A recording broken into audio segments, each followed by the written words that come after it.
ഇന്നത്തെ സുവിശേഷം വിലാപങ്ങൾ 2-ാം അധ്യായം. കർത്താവ് പറയുന്നു, ഇതാ കർത്താവ് തൻ്റെ കോപത്തിൽ സിയോൻ പുത്രിയെ മേഘം കൊണ്ട് മൂടിയിരിക്കുന്നു. ഇസ്രായേലിൻ്റെ മഹത്വത്തെ അവിടുന്ന് ആകാശത്തിൽ നിന്ന് ഭൂമിയിലേക്ക് വലിച്ചെറിഞ്ഞു. തൻ്റെ കോപത്തിൻ്റെ ദിനത്തിൽ അവിടുന്ന് തൻ്റെ പാദപീഠത്തെ ഓർമ്മിച്ചില്ല.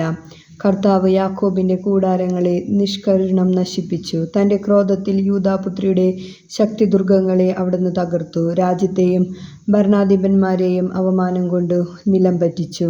തൻ്റെ ഉഗ്രകോപത്തിൽ ഇസ്രായേലിൻ്റെ സർവ്വശക്തിയും അവിടുന്ന് വെട്ടിവീഴ്ത്തി. ശത്രുക്കളുടെ മുമ്പിൽ വെച്ച് അവിടുന്ന് തൻ്റെ വലത്തുകൈ അവരിൽ നിന്ന് പിൻവലിച്ചു. സംഹാര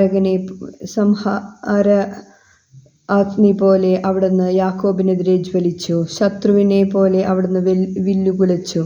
വൈരിയെപ്പോലെ അവിടുത്തെ വലത്തുകൈയിൽ അമ്പെടുത്തു. സിയോൻ പുത്രിയുടെ കൂടാരത്തിൽ നമ്മുടെ കണ്ണുകൾക്ക് അഭിമാനം പകർന്ന എല്ലാവരെയും അവിടുന്ന് വധിച്ചു. അവിടുന്ന് അഗ്നി പോലെ ക്രോധം ചൊരിഞ്ഞു. നമ്മുടെ കർത്താവായ യേശുമിശിഹായെ സ്തുതി.